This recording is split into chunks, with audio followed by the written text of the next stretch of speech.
Factors affecting ionisation energy पढ़ने के बाद अब हम आयोनाइजेशन एनर्जी के वेरिएशंस या ट्रेंड्स जो होते हैं पीरियड ग्रुप में किस तरह के क्वेश्चन फ्रेम हो सकते हैं या ट्रेंड्स क्या है उसको डिस्कस करेंगे। पीरियड्स और ग्रुप्स के मेनली हम लोग ट्रेंड्स डिस्कस करने वाले हैं और वो ट्रेंड्स हम लोग ब्लॉक वाइज डिस्कस करेंगे। जैसे एस ब्लॉक के पीरियड या ग्रुप में क्या होगा, पी ब्लॉक, एस और पी कंबाइंड फॉर्म में देखेंगे जनरली, डी को अलग से पढ़ेंगे और एफ को अलग से पढ़ेंगे। ध्यान से देखिए, सबसे पहले अगर हम लोग बात करें किसी भी गिवन पीरियड में, तो इन अ पीरियड अभी हम लोग एस और पी ब्लॉक की बात करें तो हम जानते हैं सेकंड पीरियड और थर्ड पीरियड, सेकंड में केवल एस और पी ब्लॉक के मेंबर्स है, थर्ड पीरियड में केवल एस और पी ब्लॉक के मेंबर्स है, तो उनके लिए हम लोग डिस्कस कर रहे हैं। ध्यान से देखिए, गिवन पीरियड में जब एस एंड पी ब्लॉक के मेंबर्स में हम लोग बात कर रहे हैं तो सबसे पहले हम लोग कौन सा पीरियड ले रहे हैं बेटा, सेकंड पीरियड के एलिमेंट्स आपके सामने लिखे हैं। और हम लोगों को जब एग्जाम में क्वेश्चन आता है तो क्वेश्चन जनरली IE1 के लिए पूछा जाता है, मतलब फर्स्ट इलेक्ट्रॉन निकालने के लिए कितनी एनर्जी लगने वाली है उसका ऑर्डर बनाना है। तो फर्स्ट इलेक्ट्रॉन निकालने के लिए लगने वाली एनर्जी की बात करें, मतलब अभी तक फर्स्ट इलेक्ट्रॉन निकला नहीं है, तो जब भी IE1 का क्वेश्चन आएगा तो आप हमेशा जो ऑर्डर बनाएंगे वो बनाएंगे विदाउट रिमूविंग एनी इलेक्ट्रॉन, है ना। अभी फर्स्ट इलेक्ट्रॉन निकालना है तो अभी हम लोगों ने एक भी इलेक्ट्रॉन नहीं निकाल के आउटर मोस्ट शेल का कॉन्फ़िगरेशन लिखा है। लिथियम 2s1, 2s2, 2p1, इस तरह से आगे बढ़ते गए 2p6 आ गया। सबका आउटर मोस्ट शेल आप देख सकते हो सेम है, मतलब हम left to right in a period move कर रहे हैं, S1, S2, P1, P2, P3, P4, P5, P6। अब याद करिए, मैंने आपको बोला था गिवन पीरियड में दो फैक्टर्स काम आते हैं, mainly Z effective and sometimes electronic configuration, ठीक है। तो जब हम लेफ्ट टू राइट मूव करते हैं गिवन पीरियड में तो लेफ्ट टू राइट जाने पर जेड इफेक्टिव बढ़ता है, जेड इफेक्टिव बढ़ता है तो IE भी बढ़ती है। लेकिन याद करिए S2P1 का जो ऑर्डर है वो एक्सचेंज हो जाएगा, ठीक है, फोर्थ पीरियड तक ऑलवेज वैलिड, और P3P4 का जो ऑर्डर है वो भी एक्सचेंज हो जाएगा फोर्थ पीरियड तक ऑलवेज वैलिड। मतलब S2P1 वाला जो कॉन्फ़िगरेशन है, एलिमेंट नहीं रटना है कि बेरिलियम बोरॉन को एक्सचेंज करना, नहीं, एलिमेंट चेंज हो जाएगा क्योंकि I1 में अलग एलिमेंट आएंगे, I2 में अलग एलिमेंट आएंगे। हमेशा कॉन्फ़िगरेशन को ध्यान रखना है। S2P1 का ऑर्डर एक्सचेंज होगा और P3P4 का ऑर्डर एक्सचेंज होगा और बाकी सब लेफ्ट टू राइट आप बढ़ा दें तो क्या ऑर्डर बढ़ेगा देखें, यहां पर ध्यान रखिएगा, S2P1 में एक्सचेंज, है ना, इस तरह से लिख रहा हूं मैं, और साथ ही साथ किसमें एक्सचेंज होगा, P3P4 में एक्सचेंज। मतलब इनका जो ऑर्डर आना चाहिए था उससे ऑर्डर आपको रिवर्स कर देना, एक्सचेंज करने का मतलब ये है। देखिए क्या ट्रेंड बन के आ रहा है, लिथियम के बाद आना चाहिए था बेरिलियम, बट बेरिलियम बोरॉन के बीच में एक्सचेंज हो गया, S2P1 वाला exchange, then carbon nitrogen oxygen में एक्सचेंज हो गया, देन फ्लोरीन नियॉन। तो आपको जो ट्रेंड मिल रहा है S2P1 में एक्सचेंज, P3P4 में एक्सचेंज हो जाएगा, बाकी लेफ्ट टू राइट जाने पर रेगुलरली आयनाइजेशन एनर्जी जो है वो आपको क्या मिल जाएगा, बढ़ता हुआ आयनाइजेशन एनर्जी मिल जाएगा। तो ये ट्रेंड यहां पर बन के आ रहा है। इसी चीजों को सॉल्व करने के लिए एक सीधा सा तरीका है, आप देखिए, जब भी हम सेम पीरियड की बात करते हैं, लेफ्ट टू राइट IE का केस आ जाए तो आप सीधा सा एक कॉन्सेप्ट याद रखें, एक तरीका याद रख लें कि जो ऑर्डर बनेगा IE का, है ना, वो क्या बनेगा, S1, P1, S2, P2, P4, P3, P5 और P6। ये अगर ऑर्डर याद है, S1 P1, S2 P2, P4 P3 exchange हो गया, है ना, S2 P1 का एक्सचेंज हो गया, P3 P4 का एक्सचेंज हो गया, ये एक्सचेंज हो गया, और बाकी आप लेफ्ट टू राइट जाने पर IE क्या करते जाए, बढ़ा जाए, तो आपको सीधा सा ऑर्डर मिल जाएगा। आप देखो, इसका S1 है कॉन्फ़िगरेशन, P1 है, S2 है, P2 है, P4 configuration, P3 configuration, P5 configuration, P6 configuration. भले आपको कोई ट्रेंड वगैरह याद हो ना हो, अगर आपको ये ऑर्डर याद है तो आप इजीली कॉन्फ़िगरेशन बना सकते हैं। I1 का ऑर्डर याद गया। कई बार एग्जाम में आपको I2 का ऑर्डर पूछेगा। अब I2 का मतलब सेकेंड इलेक्ट्रॉन निकालने के लिए लगने वाली एनर्जी। सेकेंड इलेक्ट्रॉन तब निकालोगे ना जब फर्स्ट इलेक्ट्रॉन ऑलरेडी निकाल चुके होंगे।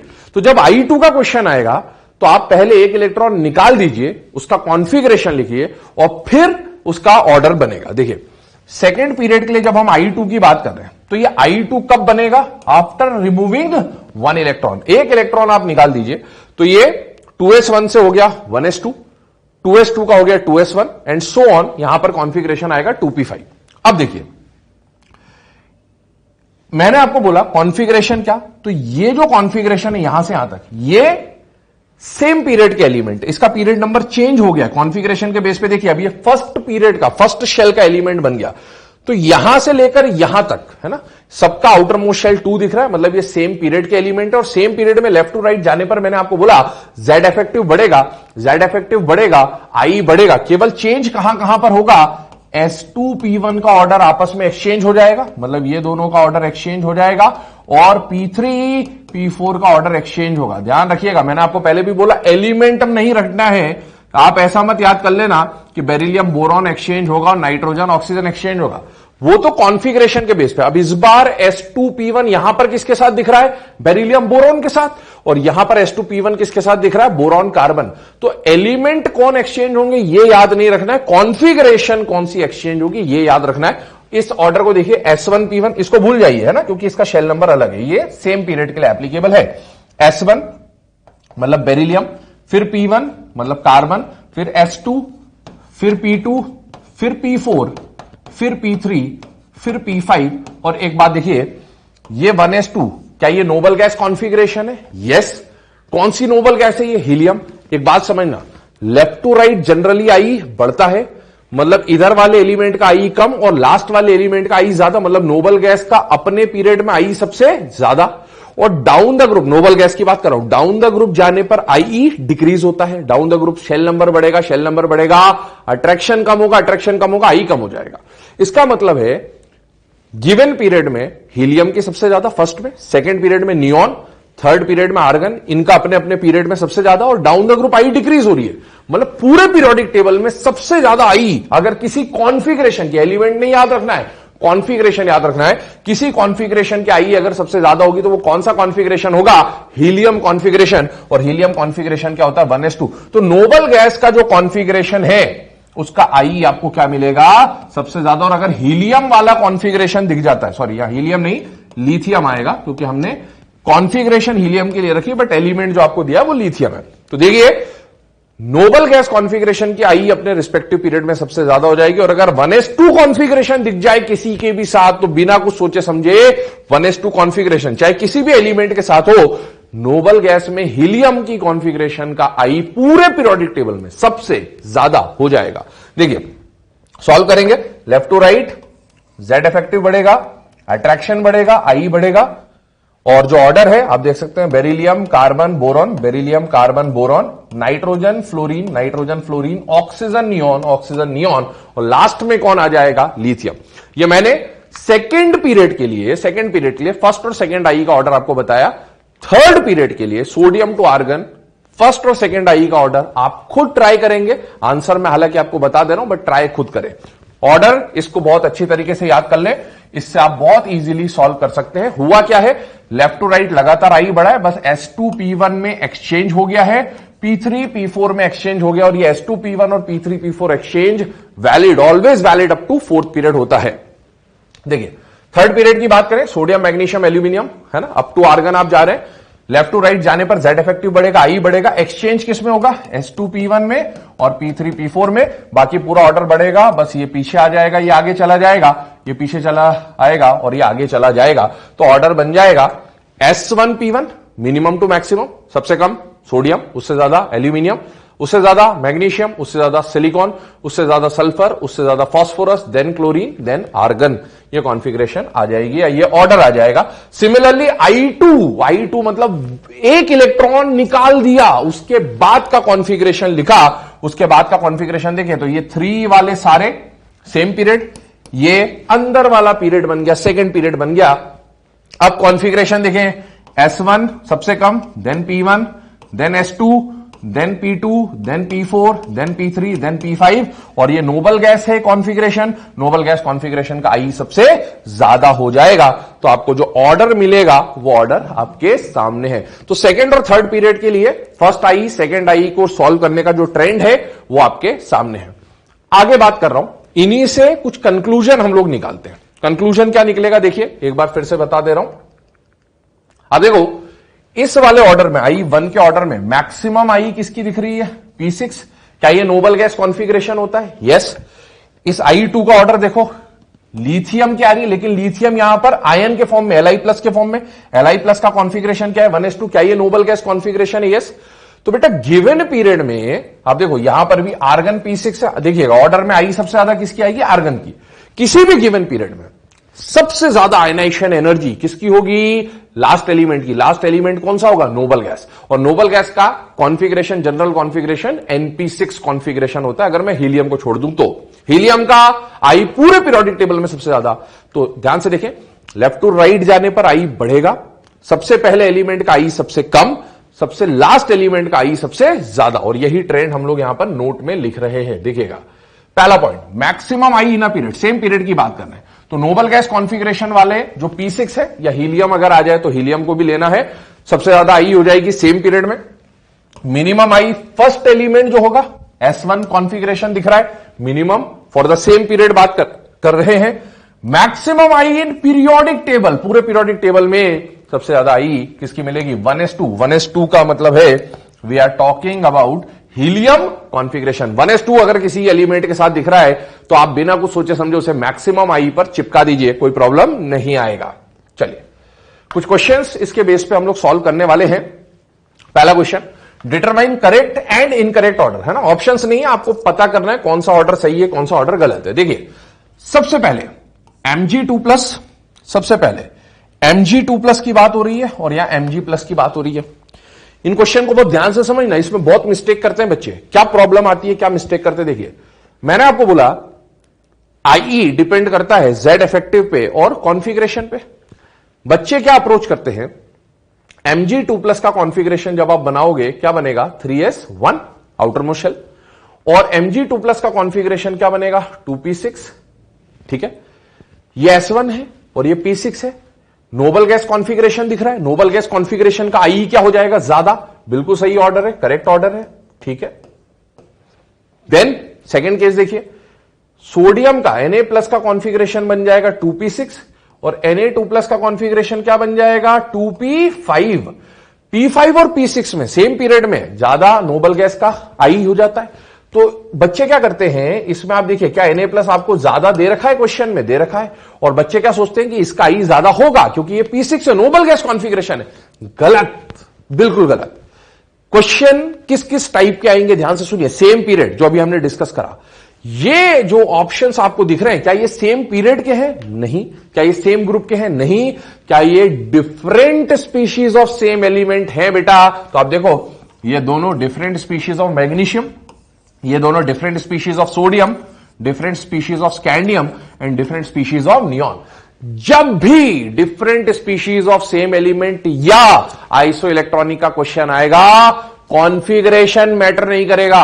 Different species of same element and isoelectronic species, बार बार एक ही हथियार।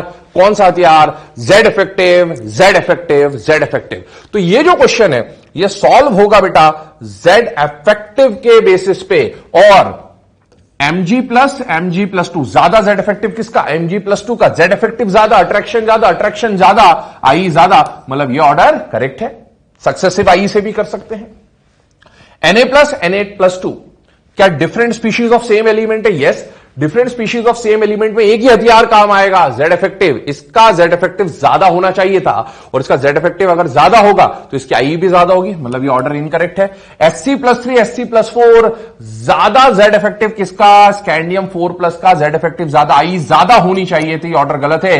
नियॉन, नियॉन प्लस में आप देखिए क्या ये different species of same element है बेटा? यस। अगर different species of same element है तो जिसका पॉजिटिव चार्ज ज्यादा, जेड इफेक्टिव ज्यादा, जेड इफेक्टिव ज्यादा, तो आई क्या होगी? ज्यादा। तो ये दो ऑप्शन फर्स्ट और फोर्थ के ऑर्डर करेक्ट है और सेकंड और थर्ड के ऑर्डर इनकरेक्ट है। Moving on to the next question, which of the following species have maximum I? अब देखो ये क्या दिख रहा है? हीलियम। हीलियम का कॉन्फ़िगरेशन क्या होता है? 1s2। ये Li+ है, 1s2 configuration. Beryllium +2 1s2 configuration. क्या ये तीनों हीलियम कॉन्फ़िगरेशन है या नहीं है? है। मैंने अभी थोड़ी देर पहले आपको बोला था हीलियम कॉन्फ़िगरेशन की आई पूरे पीरियोडिक टेबल में सबसे ज्यादा होती है। तो ये तो तीनों ही हीलियम कॉन्फ़िगरेशन है और तीनों ही हीलियम कॉन्फ़िगरेशन है, मतलब तीनों का आई क्या हो जाएगा? बराबर हो जाएगा। तो बच्चे लगा देते हैं ये ऑप्शन और ये गलत है। मैं आपको बोल चुका हूं इनऑर्गेनिक केमिस्ट्री में क्वेश्चन में आंसर्स दिखा दिखा के गलत करवाते हैं बेटा, ये नहीं होगा। क्यों नहीं होगा? 1:2। सर आपने तो बोला हीलियम का आई सबसे ज्यादा, तो ये तो तीनों हीलियम है और तीनों का हीलियम अगर कॉन्फ़िगरेशन है तो तीनों का आई बराबर होना चाहिए। नहीं बेटा, क्या ये सारे 2 इलेक्ट्रॉन स्पीशीज हैं या नहीं है? हैं। और 2 इलेक्ट्रॉन स्पीशीज मतलब ये कौन सा केस हो गया? आइसो इलेक्ट्रॉनिक का। और आइसो इलेक्ट्रॉनिक और डिफरेंट स्पीशीज में एक ही हथियार बार बार, Z effective, Z effective, Z effective. तो ध्यान रखिएगा, different species of same element और आइसो इलेक्ट्रॉनिक को कभी भी कॉन्फ़िगरेशन के बेस पे सॉल्व नहीं करना। किसके बेस पे सॉल्व होगा? Z इफेक्टिव के बेस पे सॉल्व होगा। और जिसका पॉजिटिव चार्ज ज्यादा उसका Z इफेक्टिव ज्यादा, Z इफेक्टिव ज्यादा तो IE भी इसकी ज्यादा होगी। आगे देखें, अभी हम लोगों ने पीरियड की बात करी, वो भी S और P ब्लॉक की बात करी, सेकेंड और थर्ड। अब हम ग्रुप्स के बेसिस पे कुछ बात करने वाले। ग्रुप अभी हम कौन से देखेंगे? तो S और P ब्लॉक के ही ग्रुप्स देखेंगे, मतलब group 1, group 2 and group 13 to 18 के ऑर्डर्स देखने वाले। आपको एक बात बोली थी, टॉप टू बॉटम जाने पर साइज जनरली बढ़ता है। कॉन्ट्रैक्शंस को भूल जाए, साइज जनरली बढ़ता है। साइज बढ़ता है तो न्यूक्लियस और आउटर मोस्ट शेल दूर चले जाएंगे, दूर चले जाएंगे तो दोनों का अट्रैक्शन कम होगा, अट्रैक्शन कम होगा तो इलेक्ट्रॉन को निकालना आसान। मतलब टॉप टू बॉटम जाने पर रेडियस बढ़ेगा और आई कम होती जाएगी। देखें, एस ब्लॉक की बात कर रहे हैं, 2 ग्रुप्स हैं, group 1, group 2। Down the group जा रहे हैं, टॉप टू बॉटम जाने पर रेडियस जनरली बढ़ता है और आईई जनरली डिक्रीज होती जाती है। और वही ट्रेंड आपको देखने को मिल रहा है ग्रुप 1 और ग्रुप 2 के लिए। लास्ट के 2 एलिमेंट्स हमने काउंट नहीं करे हैं, फ्रांसियम और रेडियम। क्यों? क्योंकि वो रेडियो एक्टिव है। यहां पर अगर हाइड्रोजन ले ले तो भी यही ट्रेंड आपको देखने को मिलेगा। दूसरी बात, अगर हम लोग बात करें पी ब्लॉक की, तो पी ब्लॉक में मैंने ग्रुप 16, 17, 18 लिया है। कौन सा ग्रुप लिया है? 16, 17, 18। याद करिए, ये वो ग्रुप थे जहां कॉन्ट्रैक्शन का इफेक्ट नहीं आता था। अगर कॉन्ट्रैक्शन का इफेक्ट नहीं था तो डाउन द ग्रुप जाने पर रेगुलरली रेडियस या साइज बढ़ेगा और डाउन द ग्रुप जाने पर रेगुलरली आयनाइजेशन एनर्जी क्या हो जाएगी? डिक्रीज हो जाएगी। अब हम वो ग्रुप्स लेंगे, पी ब्लॉक की बात कर रहे हैं, एस और पी ब्लॉक की। तो पी ब्लॉक में ग्रुप 13, 14, 15 बच रहे हैं जिनमें थोड़ा सा कॉन्ट्रैक्शन का इफेक्ट आता था। याद करिए, ग्रुप 13 में 2 कॉन्ट्रैक्शन लगते थे, ट्रांजिशन और लैंथेनाइड, और यहां कॉन्ट्रैक्शन बहुत पावरफुल होता था। पर जैसे ही ग्रुप 14 पे जाते थे कॉन्ट्रैक्शन वीक। क्यों वीक पड़ा था? क्योंकि इधर P1 इलेक्ट्रॉन आया था, इधर P2, और P की शील्डिंग स्ट्रांग होती है, तो स्ट्रांग शील्डिंग की वजह से Z इफेक्टिव या कॉन्ट्रैक्शन का इफेक्ट रिड्यूस होता जाता है। चलिए देखें, effect of lanthanide in transition contraction on IE. Group 13 की बात करें, पहला ऑर्डर साइज का याद करो, बैंगन, आलू, गाजर इन थैला। आलू गाजर का size almost equal due to transition contraction, इन थैला का साइज ऑलमोस्ट बराबर ड्यू टू लैंथेनाइड कॉन्ट्रैक्शन। ठीक है, ये तो कॉन्ट्रैक्शन की बेस की बात हो गई, साइज की। अब आईई की बात करता हूं। साइज बढ़ा, आई कम हो जाएगा। साइज ऑलमोस्ट इक्वल, बट यहां से यहां आने पर कॉन्ट्रैक्शन हुआ, इसका मतलब Z इफेक्टिव बढ़ा, और यहां से यहां पर आने पर कॉन्ट्रैक्शन हुआ, Z इफेक्टिव बढ़ा। अगर Z इफेक्टिव बढ़ गया तो ऑब्वियसली आई बढ़ेगी। तो आप देखो, एल्यूमिनियम से गैलियम जाने पर आई बढ़ रही है। Indium thallium, again Z effective बढ़ा तो आई बढ़नी चाहिए। तो देखिए, एल्यूमिनियम, गैलियम और इंडियम में नॉर्मल ट्रेंड, साइज बढ़ रहा है, आई कम हो रही है, और यहां पर साइज सेम है। क्यों सेम है? Due to Z effective increase, और इसीलिए यहां पर अगर Z इफेक्टिव बढ़ा है तो आई बढ़ेगी। खैर, ये तो हौच पौच हो गया, कभी ये ज्यादा, कभी ये ज्यादा, कभी ये ज्यादा, कभी वो ज्यादा। तो इसका एग्जैक्ट ट्रेंड क्या बनता है? देखिए, एक्चुअल ऑर्डर जो है, सबसे ज्यादा आई किसकी? बोरॉन की। बोरॉन से कम थैलियम, फिर गैलियम, फिर एल्यूमिनियम, फिर इंडियम। ऑर्डर क्या है, कैसे बना? देखिए, बोरॉन का आई बहुत ज्यादा, उसके बाद 2 वो एलिमेंट्स आए हैं जिन दोनों के अंदर क्या लगा है बेटा?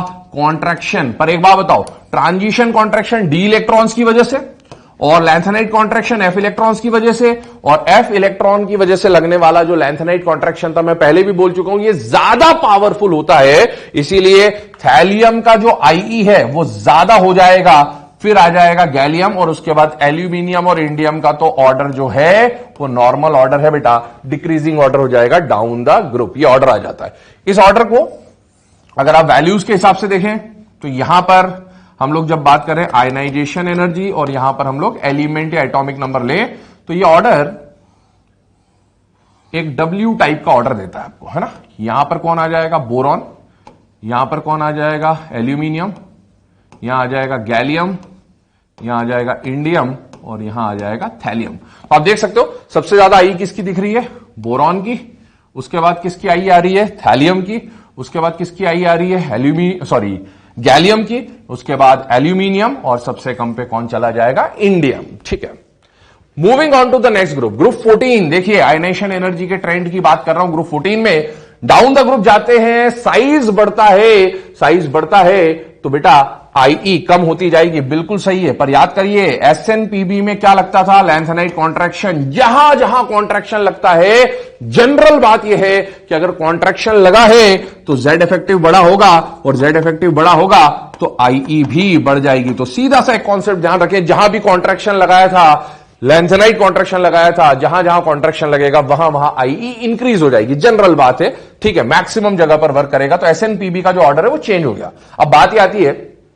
कि अगर एसएनपीबी को चेंज किया तो एग्जैक्ट ऑर्डर क्या बनेगा। तो बेटा याद करो, यहां पर P2 इलेक्ट्रॉन था, इससे पहले वाले ग्रुप 13 में P1 इलेक्ट्रॉन था, तो वहां कॉन्ट्रैक्शन बहुत पावरफुल था, यहां कॉन्ट्रैक्शन थोड़ा सा वीक पड़ जाता और इसीलिए पीबी उठकर ऊपर नहीं आता है। पीबी और एसएन केवल इनकी पोजीशन चेंज होती है। तो जो एग्जैक्ट ऑर्डर बढ़ता है, carbon, silicon, germanium, then PB और देन एसएन, ये ग्रुप 14 के आईई का ऑर्डर आएगा एग्जैक्ट। ग्रुप 15, अब देखिए यहां पर अगेन डाउन द ग्रुप जा रहे, साइज बढ़ रहा है, आई कम हो जाएगा। यहां पर हमने बात करी थी कॉन्ट्रैक्शन की, लैंथेनाइट कॉन्ट्रैक्शन, लेकिन ये P3 है, इसमें आते आते कॉन्ट्रैक्शन नेग्लिजिबल हो जाता है, बिल्कुल खत्म होने की कगार पे हो जाता है, इसलिए यहां पर ज्यादा इफेक्ट नहीं आया और इसीलिए यहां पर जो ऑर्डर है वो चेंज नहीं हुआ, नॉर्मल ऑर्डर है। तो डिक्रीजिंग ट्रेंड मिल रहा है, जैसा ग्रुप 16, 17, 18 का होता है। चलिए, अभी हमने बात करी एस और पी ब्लॉक की, है ना, ग्रुप और पीरियड्स की। अब हम बात कर रहे हैं एनसीईआरटी, जब आप डी ब्लॉक उठाएंगे तो डी ब्लॉक में आपको वैल्यूज बेस्ड एक टेबल दे रखा है, उसमें 3D सीरीज की I1 का ऑर्डर, 3D सीरीज की I2 का ऑर्डर और 3D सीरीज की I3 का ऑर्डर है। तो हम 3D सीरीज के लिए I1, I2, I3 तीनों का ट्रेंड डिस्कस करेंगे। पर याद करिए डी ब्लॉक में इररेगुलरिटीज बहुत ज्यादा आती हैं। क्यों आती हैं इररेगुलरिटीज? क्योंकि डी ब्लॉक में पहली बात तो लेफ्ट टू राइट जाने पर जेड इफेक्टिव बढ़ता तो है, लेकिन सिग्मा भी डोमिनेट करता था। साइज का ऑर्डर याद करिए इसका, शुरू में साइज डिक्रीज होता है, फेकोनी का साइज बराबर, कॉपर जिंक में साइज बढ़ जाता था। दूसरी बात, इनकी कॉन्फ़िगरेशंस एक्सेप्शनल होती हैं, जैसे D4 D9 नहीं आएगा, D5 D10 रिपीट होगा, और साथ ही साथ एक और पॉइंट आएगा एक्सचेंज एनर्जी का, जिसकी वजह से यहां पर एक्सेप्शनल ऑर्डर देखने को मिलेंगे आपको। रीजंस मैंने बता दिए, डिस्कस करूंगा एक बार इन रीजंस को, बट इसके कुछ ट्रेंड्स आपको याद रखने ही पड़ेंगे। देखिए, सबसे पहले I1 की बात करूं, नॉर्मल ट्रेंड क्या बोलता है कि लेफ्ट टू राइट जाने पर जेड इफेक्टिव जो है वो बढ़ेगा, जेड इफेक्टिव बढ़ेगा तो आईई का वैल्यू क्या होना चाहिए, बढ़ना चाहिए, कोई प्रॉब्लम नहीं है। लगातार लेफ्ट टू राइट जाने पर आप देखोगे आईई जो है वो बढ़ता जा रहा है। केवल 3 जगह, यहां पर देखिए इसको, यहां पर देखिए इसको, और यहां पर देखिए इसको, यहां पर ऑर्डर चेंज हो गया, अदरवाइज लेफ्ट टू राइट लगातार आई बढ़ रहा है। अब इसको याद रखना पड़ेगा, रीजन पे हम लोग बात करेंगे, याद रखना पड़ेगा। याद कैसे रखना पड़ेगा? 267, क्या 267 कहने का मतलब है? Gap number 267। ये first gap, gap number 1 regular है। ये जो सेकंड गैप है, सेकंड गैप में चेंज आया, gap number 3, gap number 4, gap number 5, gap number 6 में चेंज आया, gap number 7, gap number 8, gap number 9। तो बेटा चेंज कहां कहां पर आया? 267 में ऑर्डर रिवर्स, बाकी लेफ्ट टू राइट लगातार आईई आपको क्या करनी है, बढ़ा देनी है। एक खास बात और, जब हम न्यूट्रल फॉर्म में बात करते हैं तो किसी भी डी ब्लॉक की सीरीज के फर्स्ट एलिमेंट और लास्ट एलिमेंट में से आईई किसकी ज्यादा होगी? लास्ट एलिमेंट की। मतलब जिंक का आईई अपने सीरीज में, न्यूट्रल फॉर्म की बात कर रहा हूं, I1 की बात कर रहा हूं, जिंक का आईई अपने सीरीज में सबसे ज्यादा और स्कैंडियम का आई अपने सीरीज में सबसे कम होगा। क्यों होगा? याद करिए, साइज हम लोगों ने पढ़ा था कि लास्ट एलिमेंट और फर्स्ट एलिमेंट में से फर्स्ट का साइज क्या होता है? बड़ा, और लास्ट का साइज क्या होता है? छोटा। आपस में कंपेयर कर रहे हैं, तो अगर साइज छोटा तो आईई ज्यादा और साइज बड़ा तो आईई कम। चलिए, अब इसमें ऐसा हुआ क्यों, उसके रीजन को थोड़ी देर के बाद मैं डिस्कस करने वाला हूं। पहले I2 के ट्रेंड को देखें। I2 में कोई प्रॉब्लम नहीं, लगातार लेफ्ट टू राइट जाने पर जेड इफेक्टिव बढ़ेगा, आईई बढ़ेगा। चेंज यहां पर कौन कौन सा गैप था? 267, यहां पर जो गैप आएगा वो गैप आएगा 4 और 9। कहां पर 4 और 9? मतलब ये क्रोमियम मैंगनीज वाला और कॉपर जिंक वाला, क्योंकि I2 का मतलब है आफ्टर रिमूविंग वन इलेक्ट्रॉन, एक इलेक्ट्रॉन निकालने के बाद याद करें कॉपर और क्रोमियम की एक्सेप्शनल कॉन्फ़िगरेशन होती थी, उसकी वजह से यहां पर I के ऑर्डर में क्या आ जाता है? चेंज आ जाता है। और यहां 267, यहां 4 9 और I3 का जो ऑर्डर दे रखा है left to right, I increase होगा, केवल एक चेंज, और वो चेंज आपको यहां देखने को मिलेगा। और वो चेंज देखें आप, gap number 1, gap number 2, gap number 3, gap number 4, gap number 5 में चेंज आ जाएगा। तो 267 for I1, 49 for I2 and I3 के लिए क्या आ जाएगा बेटा? फिफ्थ वाला जो गैप है। बाकी हर जगह लेफ्ट टू राइट जाने पर रेगुलर ट्रेंड है, I क्या हो जाएगी? इंक्रीज हो जाएगी। ध्यान से देखें, एक ये नोट लिखा हुआ आपके सामने, बट ये नोट ध्यान रखिएगा, ये हम किसके रिस्पेक्ट में बात कर रहे हैं? केवल I1, I2, I3 की बात नहीं कर रहा हूं। चाहे 3D सीरीज हो, चाहे 4D सीरीज हो, चाहे 5D सीरीज हो। अगर आपसे बोले कि फर्स्ट और लास्ट एलिमेंट या पूरी 3D सीरीज, पूरी 4D सीरीज, पूरी 5D सीरीज में मिनिमम I किसकी होगी? तो जो फर्स्ट एलिमेंट है सीरीज के उनकी I मिनिमम, और जो लास्ट एलिमेंट है उनकी I क्या हो जाएगी? मैक्सिमम। चलिए, अब वेरिएशन इन आयनाइजेशन एनर्जी में अभी मैंने जो ट्रेंड्स बताया उसके रीजन की बात कर रहा हूं, ध्यान से देखिएगा। I changes in D series are irregular देखा हमने, 267 का गैप जो था वहां चेंज हो गया, 4 9 में चेंज हो गया और I3 में 5 में चेंज हो गया। ऐसा क्यों हुआ? पहला, irregularity in size and Z effective. हम जानते हैं लेफ्ट टू राइट जाने पर साइज कभी डिक्रीज होता है, कभी बराबर होता है, कभी बढ़ता है। जेड इफेक्टिव में भी इररेगुलर चेंजेस थे, क्योंकि लेफ्ट टू राइट याद करें तो आउटर मोस्ट शेल में 0.15 से जेड इफेक्टिव इंक्रीज होना था, लेकिन क्रोमियम कॉपर की एक्सेप्शनल कॉन्फ़िगरेशन की वजह से उनमें जो चेंज होता है वो डिफरेंट होता है। आगे बात कर रहा हूं, एक्सेप्शंस ऑफ कॉन्फ़िगरेशन, बिल्कुल सही बात है। किसी भी डी ब्लॉक की सीरीज में जब आप जाते हैं तो बहुत सारे एक्सेप्शन है, याद करें 3D का मंत्र बोला था D4 D9 नहीं आएगा, 4D का मंत्र बोला था D3 D6 D9 नहीं आएगा, और 5D का मंत्र बोला था D8 नहीं आएगा। तो एक्सेप्शनल कॉन्फ़िगरेशन, और जो सबसे इंपॉर्टेंट बात है वो है बेटा एक्सचेंज एनर्जी। स्टेटमेंट देखिएगा, after removal of one electron, ठीक है, जब भी आप एक इलेक्ट्रॉन निकालेंगे, जैसे सपोज मैं बात करूं टाइटेनियम लिया, वेनेडियम लिया, ठीक है, टाइटेनियम का कॉन्फ़िगरेशन क्या है आउटर मोस्ट शेल का? 4s2 3d2, और इसके लिए मैं बात करूं तो ये 4s2 3d3। अब अगर आप वेनेडियम देखो, फर्स्ट वाला जो केस आया था याद करें, टाइटेनियम वेनेडियम में ऑर्डर रिवर्स हो गया था। क्यों हो गया था? रीजन समझिएगा। यहां से जब आप एक इलेक्ट्रॉन निकालोगे तो ये क्या बन जाएगा? V+1, और V+1 का कॉन्फ़िगरेशन, इलेक्ट्रॉन हमेशा पहले कहां से निकलेगा? इनर से या आउटर शेल से? आउटर शेल से। तो ये कॉन्फ़िगरेशन V+ का जो आना चाहिए था वो आना चाहिए था 3d3 4s1, ये आना चाहिए था, लेकिन ये कॉन्फ़िगरेशन नहीं है। हम लिखते वक्त ऐसा लिख देते हैं, बट एक्चुअल में इलेक्ट्रॉन्स का रीअरेंजमेंट होता है। देखिए, after removal of one electron, remaining ns electron, outer most जो ns इलेक्ट्रॉन है, आर शिफ्टेड इनटू n-1d। ये इलेक्ट्रॉन जंप करके n-1d में आ जाता है, जिसकी वजह से V+ का जो कॉन्फ़िगरेशन देखने को मिलेगा वो क्या मिलेगा? 3d4, which changes the value of exchange energy, and as a result I value also changes. क्या रीजन, क्या हो गया इसकी वजह से? देखिए, यहां पर जब हम देख रहे थे इस केस को, 3d3 जब ये था तो 1 2 3 एक्सचेंजेस देखने हैं। एक्सचेंजेस कितने पॉसिबल है? देखिए, ये इलेक्ट्रॉन इससे भी एक्सचेंज हो सकता है, और ये इलेक्ट्रॉन इससे भी एक्सचेंज हो सकता है, और ये इससे एक्सचेंज हो सकता है। मतलब यहां पर नंबर ऑफ एक्सचेंजेस जो थे वो कितने थे? 3। लेकिन जैसे ये इलेक्ट्रॉन अंदर आया, 3d3 था तो ये कंडीशन होती, लेकिन 3d4 होने पर जो कंडीशन बनी वो देखिए ध्यान से, 1 2 3 4 5, 1 2 3 4, ये इलेक्ट्रॉन्स आ गए। अब एक्सचेंजेस कितने पॉसिबल बने? देखिए, ये इससे भी एक्सचेंज हो सकता है, ये इससे भी एक्सचेंज हो सकता है, ये इससे भी एक्सचेंज हो सकता है, ये इससे और ये इससे एक्सचेंज हो सकता है। और लास्ट जो पॉइंट आता है कि ये जो इलेक्ट्रॉन है सेकंड लास्ट, ये इससे एक्सचेंज हो सकता है। मतलब टोटल 3 2 + 1, तो यहां पर नंबर ऑफ एक्सचेंजेस कितने हो गए? 6। क्या 3 और 6 में यहां से D3 से D4 आने पर नंबर ऑफ एक्सचेंजेस बढ़े या कम हुए? बढ़े। अगर एक्सचेंजेस बढ़ते हैं तो बेटा रिलीज्ड एनर्जी भी बढ़ जाती है। और रिलीज्ड एनर्जी बढ़ने की वजह से क्या हो गया, ध्यान से देखिए, यहां से इलेक्ट्रॉन को निकालने के लिए आपको एनर्जी देनी थी, और यहां एक्सचेंज की वजह से जब हम आए इलेक्ट्रॉन निकाला तो एक्सचेंज एनर्जी रिलीज हुई, more energy is released, more energy releases. तो बेटा वो जो रिक्वायर्ड एनर्जी थी और उसमें से बहुत सारी एनर्जी रिलीज हो जाएगी, तो टोटल जो रिक्वायर्ड एनर्जी का वैल्यू आ जाता है वो पहले से डिक्रीज हो जाता है। तो डिक्रीज होने की वजह से टाइटेनियम की आई ज्यादा हो जाती थी और वेनेडियम की आई कम हो जाती थी। तो ये रिजल्ट आता है एक्सचेंज एनर्जी का, जो कि आपको यहां पर एक्सप्लेन किया गया है। चलिए अब आते हैं डी ब्लॉक के ग्रुप्स पे।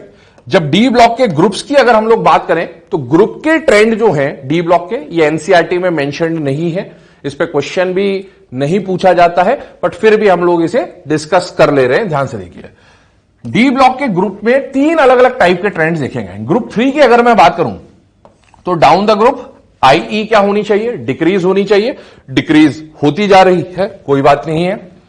इसके अलावा ग्रुप नंबर 7, 8, 9, 11, 12, हम जानते हैं डी ब्लॉक का ग्रुप कहां से कहां तक है, 3 से लेकर 12 तक। 3 से 12 में से 3 का ऑर्डर ये रहा। 7, 8, 9, 11, 12 में नॉर्मल जो रेगुलर ट्रेंड होना चाहिए था, एक्चुअल में वो ये होना था। क्यों होना चाहिए था, याद करिए, साइज का ऑर्डर डी ब्लॉक में। डी ब्लॉक में जब साइज देखते थे तो 3D से बड़ा 4D, और 4D 5D का साइज ऑलमोस्ट क्या हो जाता था, equal, due to length and height contraction. तो अगर साइज बड़ा है तो आई कम हो जाएगी, और साइज इक्वल हो गया था ड्यू टू कॉन्ट्रैक्शन, तो कॉन्ट्रैक्शन की वजह से जेड इफेक्टिव बढ़ता है, और जेड इफेक्टिव बढ़ेगा तो आई बढ़ेगा। इसका मतलब यहां पर आई क्या होनी चाहिए, इंक्रीज। तो बहुत सही ऑर्डर है, पर इसमें आप देखिए 3D ज्यादा दिख रहा है, इधर 5D ज्यादा दिख रहा है, तो इसका जो एक्चुअल ट्रेंड बनता है 5D will be more as compare to 3D। तो मिनिमम हो जाएगा 4D, 4D से ज्यादा 3D, और 3D से ज्यादा 5D। किन ग्रुप्स के लिए, 7, 8, 9, 11, 12। बचे हुए जो ग्रुप्स हैं, ग्रुप नंबर 4, 5, 6 और 10, उसमें 4D 5D का तो जो ऑर्डर यहां था वही है, पर 3D 4D का जो ऑर्डर यहां था उससे रिवर्स हो गया। तो ये वैल्यू बेस्ड हम बात कर रहे हैं, ये रेगुलर ट्रेंड जनरली होना चाहिए था, इसका एक्सप्लेनेशन है, बट इसका कोई एक्सप्लेनेशन हम लोग नहीं दे सकते हैं क्योंकि ये वैल्यू बेस्ड ऑर्डर है। चलिए डी ब्लॉक में एक पॉइंट यहां पर लिखा गया है, ग्रुप 4 से 12 है ना, ग्रुप नंबर 3 की बात तो अलग है, पर ग्रुप 4 से 12 का जो साइज था, ये जो साइज का ऑर्डर था, it was applicable for group 4 to 12। और 4 to 12 में हमें पता है 4D 5D में क्या लगता था, कॉन्ट्रैक्शन, कॉन्ट्रैक्शन की वजह से जेड इफेक्टिव बढ़ेगा, जेड इफेक्टिव बढ़ेगा तो इसका मतलब है आई बढ़ जाएगी। तो ये एक पॉइंट यहां पर दे रखा है कि ग्रुप 4 से 12 में जब हम 5D की बात करते हैं तो 5D का आई 3D और 4D के कंपैरिजन में क्या होगा, ज्यादा। यहां तो दिख ही रहा है 5D ज्यादा है 3D 4D से। इसका भी जब हम ऑर्डर देखते हैं तो 5D का जो वैल्यू होगा वो 3D से क्या मिलता है, ज्यादा। तो 5D मेंबर्स की आई 4 से 12 तक में हमेशा 3D 4D के करस्पॉन्डिंग क्या मिली है, ज्यादा। अब चलिए डी ब्लॉक के पीरियड और ग्रुप्स के बाद एफ ब्लॉक की बात कर रहे हैं। एफ ब्लॉक में मैं आपको पहले ही बोल चुका हूं 4F सीरीज इंपॉर्टेंट होती है, क्योंकि उसी के बारे में एनसीईआरटी में कंडीशन दी हुई है। हालांकि एनसीईआरटी में आपको 4F सीरीज के जो मेंबर्स है 58 to 71, उनकी आईई की वैल्यू गिवन नहीं है, क्वेश्चन भी नहीं पूछा जाएगा। फिर भी एक जनरल ट्रेंड हम लोग यहां पर डिस्कस कर रहे हैं। वो जनरल ट्रेंड क्या है कि जब आप लेफ्ट टू राइट जाते हैं तो याद करिए एफ इलेक्ट्रॉन की क्वांटिटी इंक्रीज होती है। एफ इलेक्ट्रॉन की क्वांटिटी इंक्रीज होगी मतलब पुअर शील्डिंग हो जाएगी, शील्डिंग पुअर हो जाएगी, जेड इफेक्टिव बढ़ जाएगा, और जेड इफेक्टिव बढ़ने का मतलब है आई बढ़ेगा। तो left to right normal trend. आप इनकी पोजीशन याद करो, एफ ब्लॉक नीचे रखा होता है और इनके जो एलिमेंट होते हैं 58 to 71 वो लेफ्ट टू राइट अरेंज होते हैं। तो आपका जो पीरियड का ट्रेंड है, लेफ्ट टू राइट का जो ट्रेंड है वही लगा दीजिए। लेफ्ट टू राइट आई बढ़ता है, वही ट्रेंड लगा दीजिए, आई इंक्रीज होगा। ये एनसीईआरटी में गिवन नहीं है, इसको याद रखने की कोई जरूरत नहीं है, वैसे बस जनरल डिस्कशन हमने किया। बट अगला जो पॉइंट है ये पॉइंट इंपॉर्टेंट है, ये एनसीईआरटी में गिवन पॉइंट है और ये एग्जाम में आया हुआ क्वेश्चन भी है। ध्यान से सुनिएगा, लैंथेनाइड्स जो हैं, 4F एलिमेंट्स जो हैं, 4F एलिमेंट मतलब 58 to 71 की बात कर रहे हैं। और मैंने आपको बोला है इसमें हम लोग 57 जो इससे पहले आता है लैंथेनम, वो भी कंपैरिजन में इंक्लूड कर सकते हैं। भले ये 57 लैंथेनाइड नहीं है, बट इसको भी इंक्लूड कर ले तो भी कोई प्रॉब्लम नहीं है। इन एलिमेंट्स के लिए लैंथेनाइड्स का जो I1 होता है और I2 होता है, it is comparable with I1 of calcium and I2 of calcium. मान लीजिए एग्जाम में क्वेश्चन आया Ie2 है ना, कोई भी लैंथेनाइड दे दिया, कोई भी लैंथेनाइड दे दिया, मान लीजिए गैडोलिनियम दे दिया, तो Ie2 of gadolinium is almost equal to, तो ध्यान रखें Ie2 of gadolinium is almost equal to Ie2 of calcium. जितने भी 58 से 71 है या 57 से 71 तक के एलिमेंट्स हैं, उनके I1 का वैल्यू सबका थोड़ा थोड़ा चेंज होता है, बहुत माइन्यूटली चेंज होता है, और उनके I2 का वैल्यू सबका, उनके I1 और I2 का value almost equal to I1 of calcium, या I2 की value equal to Ie2 of calcium हमें देखने को मिलता है। चलिए, इस सारे पॉइंट के ऊपर कुछ क्वेश्चन यहां पर हम डिस्कस कर रहे हैं। पहला question, arrange the following into correct order of Ie। अब फिर वही बात, क्वेश्चन के टाइप्स याद रखें, same period, same group, iso electronic, different species, दो एडजेसेंट पीरियड, दो एडजेसेंट ग्रुप, और रैंडम वाले केसेस बन सकते हैं। सबसे पहला केस OFClS, ध्यान से देखिए, OFClS, क्या ये एलिमेंट सेम पीरियड के हैं? नहीं। क्या ये सेम ग्रुप के हैं? नहीं। पर क्या ये दो एडजेसेंट पीरियड, दो एडजेसेंट ग्रुप के केस हैं? यस। अब देखिए, फर्स्ट वाला जो केस है, ग्रुप 16 और ग्रुप 17 के मेंबर्स हैं, ठीक है, दो एडजेसेंट ग्रुप 16, 17, और यही एलिमेंट सेकेंड और थर्ड पीरियड को बिलोंग करते हैं, मतलब दो एडजेसेंट पीरियड, दो एडजेसेंट पीरियड, दो एडजेसेंट ग्रुप का जब भी केस आ जाए तो क्या हो रहा है यहां पर देखें, ऑक्सीजन, सल्फर, फ्लोरीन, क्लोरीन। ऐसा एक क्वेश्चन आपको रेडियस में कराया, तो रेडियस में मैंने बोला था दो एडजेसेंट पीरियड, दो एडजेसेंट ग्रुप, पी ब्लॉक के लिए ऐसे क्वेश्चन, पी ब्लॉक के लिए ध्यान रखिएगा जब भी आ जाए। तो रेडियस में डोमिनेटिंग फैक्टर हमने क्या लिया था बेटा? Shell number. क्या लिया था? Shell number. और यहां पर भी डोमिनेटिंग फैक्टर शेल नंबर होगा। इनमें से इनके पास दो शेल है ना, 2 शेल्स, और इनके पास कितने शेल्स हैं? 3 शेल। तो आप शेल से देखेंगे पहले, जिसके शेल ज्यादा उसका आई कम, इसका मतलब है 3 वालों का आई कम और 2 वालों का आई ज्यादा, मतलब O और F का IE S और Cl से ज्यादा। और अब ये दोनों सेम पीरियड के, सेम पीरियड में लेफ्ट टू राइट जाने पर IE बढ़ता है। इसका कॉन्फ़िगरेशन क्या है? P5। इसका कॉन्फ़िगरेशन क्या है? P4। याद करें, S1 P1 S2 P2, याद आ रहा है कुछ? उस हिसाब से हम देखें तो इसका IE ज्यादा और सेम इसका IE ज्यादा। तो अब देखिए ऑर्डर क्या बन गया, O और F का I ज्यादा है, और O और F में से ज्यादा कौन है? F। इसका मतलब सबसे ज्यादा आयनाइजेशन एनर्जी F, उससे कम O। इन दोनों में से ज्यादा कौन है? Cl, और सबसे कम कौन हो जाएगा? S। तो ये ट्रेंड आ जाता है आयनाइजेशन एनर्जी का फॉर द फर्स्ट केस। चलिए हटा दे रहा हूं इसको। Second case, fluorine, chlorine, bromine, iodine, ये हो चुका है हमारा already. Fluorine, chlorine, bromine, iodine, क्या ये सेम पीरियड या सेम ग्रुप में से कोई केस है बेटा? यस, सेम ग्रुप का केस है, और ये ग्रुप 17 है। कॉन्ट्रैक्शन का कोई इफेक्ट नहीं। डाउन द ग्रुप जाने पर रेगुलरली जो साइज होगा वो इंक्रीज होगा, और साइज इंक्रीज होगा तो आई डिक्रीज होगा, मतलब फ्लोरीन, क्लोरीन, ब्रोमीन, आयोडीन, ये आयनाइजेशन एनर्जी का ऑर्डर आ जाएगा। थर्ड वाला केस देखें, बेरिलियम, बोरॉन, कार्बन, नाइट्रोजन, क्या ये सारे एलिमेंट सेम पीरियड के हैं या नहीं है? है। इस बार कुछ दिया नहीं है। जब कुछ नहीं दिया जाए क्वेश्चन में, सिर्फ आई लिखा हो, तो आप जो ट्रेंड निकालोगे वो I1 का निकालोगे। क्या केस बन के आता है, क्या ट्रेंड बन के आता है? देखिए थर्ड का solution, beryllium, boron, carbon, nitrogen, configuration याद करें, 2s2, 2p1, 2p2, 2p3। Left to right जाने पर जनरली Z इफेक्टिव बढ़ता है, Z इफेक्टिव बढ़ता है तो IE बढ़ती है, लेकिन दो जगह एक्सचेंज होते थे। S2P1 अगर है तो एक्सचेंज हो जाएगा, और P3 के साथ अगर P4 हो तो वो भी एक्सचेंज होगा, बट S2P1 का ऑर्डर एक्सचेंज कर दें, बाकी लेफ्ट टू राइट आई बढ़ जाएगा। तो बोरॉन, बेरिलियम, कार्बन, नाइट्रोजन, ये ऑर्डर बन के आ जाएगा आई का। या फिर तरीका याद हो अगर आपको, S1 P1, तो P1 पीछे आ गया, S1 तो है नहीं, फिर S2, फिर P2, फिर P3, है ना, इस तरह से ऑर्डर बनता जाएगा। चलिए इसके बाद अगर हम बात करें फोर्थ वाला केस देखें, N-3 O-2 F-, क्या ये न्यूट्रल स्पीशीज है या चार्ज स्पीशीज है बेटा? चार्ज स्पीशीज है, और चार्ज स्पीशीज में आइसो इलेक्ट्रॉनिक या डिफरेंट स्पीशीज वाले केस नॉर्मली आते हैं। क्या ये आइसो इलेक्ट्रॉनिक दिख रहे हैं? यस। आइसो इलेक्ट्रॉनिक आ जाए जब भी एक ही हथियार Z इफेक्टिव बार बार, जिसका नेगेटिव चार्ज ज्यादा उसका Z इफेक्टिव कम, Z इफेक्टिव कम, तो IE कम, इसका मतलब है n-3 का आई कम, उससे ज्यादा O-2 और सबसे ज्यादा IE F- का। इसके बाद आ रहे हैं फिफ्थ वाले केस में Li प्लस HeBe+2। क्या ये केस अगेन आइसो इलेक्ट्रॉनिक है या नहीं है? 2 इलेक्ट्रॉन 2 इलेक्ट्रॉन 2 इलेक्ट्रॉन, ये क्वेश्चन मैं आपको करा चुका हूं पहले ही। इसमें से जिसका पॉजिटिव चार्ज ज्यादा उसका आई ज्यादा, है ना। सेम वैल्यू हीलियम वाला एक क्वेश्चन कराया गया था, तो ये ऑर्डर यहां पर इस तरह का बन के आ जाएगा। और last case, different species of same element, जैसे जैसे पॉजिटिव चार्ज बढ़ेगा जेड इफेक्टिव बढ़ेगा, आईई भी बढ़ जाएगी। अभी देखिए जो फर्स्ट वाला केस था ना, फर्स्ट वाला case, 2 adjacent period 2 adjacent group, ऐसा एक और केस मैं आपको एक्स्ट्रा करा रहा हूं, ध्यान से सुनिएगा। मान लीजिए ग्रुप 15 और मान लीजिए ग्रुप 16 आपको दिया गया। कौन कौन सा ग्रुप दिया गया? 15 16। क्या ये दो पी ब्लॉक के 2 एडजेसेंट ग्रुप है या नहीं है?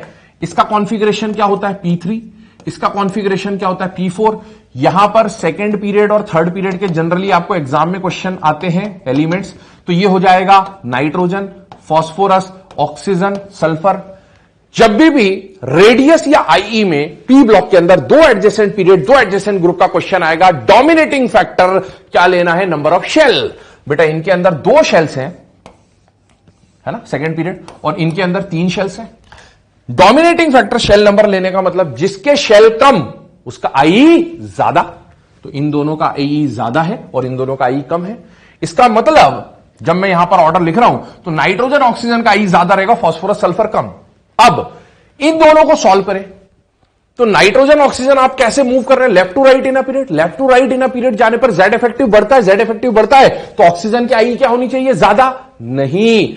याद करो P3 P4 में एक्सचेंज होता है, तो इस बात को ध्यान रखना कि P3 P4 में फोर्थ पीरियड तक up to fourth period P3 ज्यादा, तो मिनिमम आईई यहां पर देखिए आप, नाइट्रोजन ऑक्सीजन की आई ज्यादा है ना, इन दोनों से इनकी आई ज्यादा है, और इन दोनों में से भी ज्यादा कौन है? नाइट्रोजन। मतलब सबसे ज्यादा आईई आपको नाइट्रोजन, उससे कम आई ऑक्सीजन, उससे कम आईई फास्फोरस, सल्फर में फास्फोरस, और सबसे कम आईई सल्फर की देखने को मिलेगी। तो SPON है ना, स्पॉन टाइप का यहां पर ऑर्डर बन जाता है। चलिए अगला क्वेश्चन देखिए, बहुत इंपॉर्टेंट क्वेश्चन, कई बार आया हुआ है एग्जाम में, एनसीईआरटी के अंदर गिवन क्वेश्चन है। देखिए IP of sodium magnesium silicon given है और एल्यूमिनियम का आई निकालना है। ठीक है, अब याद करो सोडियम, मैग्नीशियम, एल्यूमिनियम और सिलिकॉन क्या ये सेम पीरियड के एलिमेंट है? यस।